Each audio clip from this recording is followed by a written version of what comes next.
Welcome to this explainer. Okay, today we are going on a seriously eye-opening journey together. We're going to completely move away from this old, frankly outdated idea of genetic determinism. You know, that whole belief that you're just the victim of your DNA? Yeah, we're leaving that behind. Instead, we are going to build a highly practical, interconnected health system.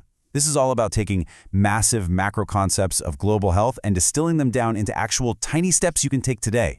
So here is our roadmap. We'll kick things off with medicine's new paradigm, move right into the 6 lifestyle pillars, explore the habit formation framework, look at reclaiming mental clarity, and then finally, we'll build that ultimate health system.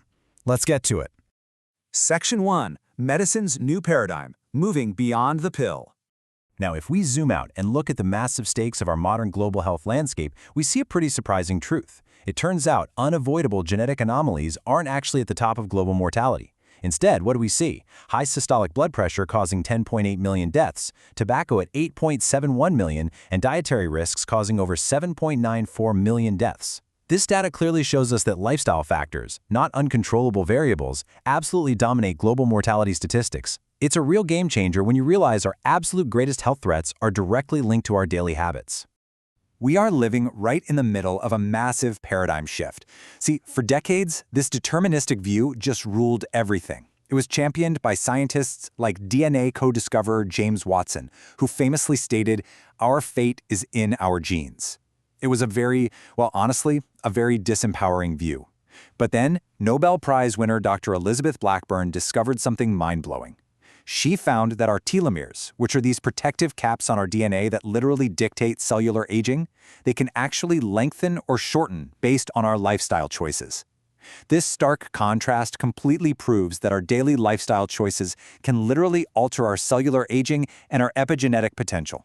Simply put, you are not just your genes. Moving on to Section 2, the 6 lifestyle pillars, taking a root cause approach.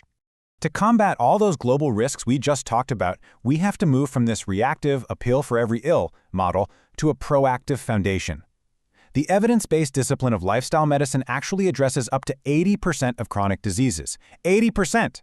And it does this by focusing on 6 interconnected pillars: mental well-being, healthy relationships, physical activity, healthy eating, sleep, and minimizing harmful substances. Notice how these aren't just isolated, trendy fads. They are the fundamental building blocks of human biology.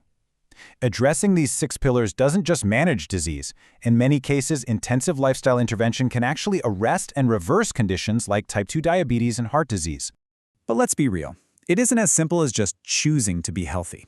We are literally fighting upstream against a modern environment that pushes back hard. Upstream socioeconomic, political, and environmental factors, things like chronic stress, isolation, and how our cities are built, drive those downstream lifestyle determinants. If you live in an environment that is constantly pushing ultra-processed food and sedentary behavior on you, you can't just rely on sheer willpower to maintain those 6 pillars. Willpower is finite. Actually, it's more like a battery that just completely drains out by the end of the day. Which brings us to Section 3, the habit formation framework, the difference between starting and sustaining. So how do we actually implement behavior change when our willpower inevitably fails? Well, it comes down to applying a fit-first filter. If you have activation friction, meaning you simply cannot get yourself to start the thing, you need BJ Fogg's Tiny Habits, which is an emotion-first approach that shrinks habits to under 30 seconds. On the flip side, if you can start but you always fail after a couple of weeks, well, then you have identity friction. For that, you need James Clear's Atomic Habits, a systems-first approach that redesigns your environment for long-term sustaining. Let's break down how to use Fogg's method first. When just starting feels totally impossible, Fogg's ABC method completely bypasses motivation. It relies on 3 super simple steps. 1. Anchor to an existing routine, like brushing your teeth.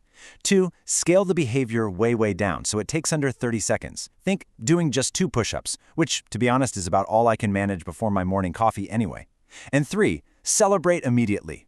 That celebration, a little fist pump, a smile, is absolutely mandatory. Neuroscience shows this creates a positive dopamine loop, wiring those good feelings to the new micro-behavior so your brain actually craves repeating it. Okay, so once you've successfully started and that tiny behavior feels automatic, you deploy Clear's systems architecture to survive those inevitable motivation dips. Here are his 4 laws of behavior change. Make the cue obvious, make the craving attractive, make the response easy, and make the reward satisfying. Research shows it takes a median of 66 days to form a new habit. Clear's system is exactly what sustains you through those 66 days, shifting your identity from someone trying to exercise to someone who is an athlete. All right, Section 4, Reclaiming Mental Clarity, Detaching from Digital Fatigue. Let's apply this habit framework to a highly relatable test case. Ask yourself, where is our willpower failing us the absolute most today? Well, for most of us, the answer is sitting right in our pockets. Our smartphones are constantly interrupting our focus, they're causing massive decision fatigue, and they are completely ruining our sleep. This constant digital noise is a direct attack on several of those 6 lifestyle medicine pillars we just talked about, particularly mental well-being, sleep, and healthy relationships. The antidote here is digital minimalism. Now, this is all about intentionally reducing your digital consumption and that mindless scrolling to regain your focus, boost your productivity, and really lower that anxiety. And look, this is not just some trendy productivity hack. It's a profound health intervention. Research from the University of British Columbia in 2019 proved that adopting this philosophy leads to measurably lower stress levels and much sharper mental clarity. By just stepping back from the screen, we give our brains a much-needed break from those constant dopamine spikes and cortisol triggers. So how do we actually do this in the real world? Here's your actionable digital detox. Step 1, turn off non-essential notifications. Seriously, turn them off. Step 2, create phone-free zones, especially the bedroom. Step 3, schedule intentional tech breaks. But remember, just knowing what to do isn't enough. We need our habit frameworks to make it stick. You can easily implement these boundaries using Fogg's Tiny Habits approach. Turn a small action, like leaving your phone on the kitchen counter instead of carrying it right to the dining table, into an automatic routine. Anchor it to the meal, do the tiny behavior of putting the phone down, and then celebrate that mental peace that follows. Finally, Section 5, the ultimate health system, connecting all the pieces. When we zoom back out to look at the big picture, it's amazing to see how all these individual pieces form this comprehensive, interconnected loop. Look at it like this. Digital minimalism directly fulfills the stress management and sleep pillars of lifestyle medicine. Then, the ABC method acts as the spark. It gets you over that initial activation friction to start a behavior change. Atomic Habit steps in right after to sustain that new identity over time. And wrapping it all together, lifestyle medicine acts as the macro framework that prevents chronic disease right at the root. True health isn't about making giant, exhausting leaps of willpower. It's an interconnected loop where tiny, celebrated actions build the systems that protect us from global health risks. So I want to leave you with this final, provocative question. Are you struggling to start, or are you struggling to sustain? You need to identify your exact point of friction today. If it's starting, go tiny and celebrate. If it's sustaining, redesign your environment and build a system. Apply the right habit framework, and I promise you can take back control of your health, one micro behavior at a time. Thanks so much for joining me for this explainer, and I challenge you to make that first tiny change today. You've got this.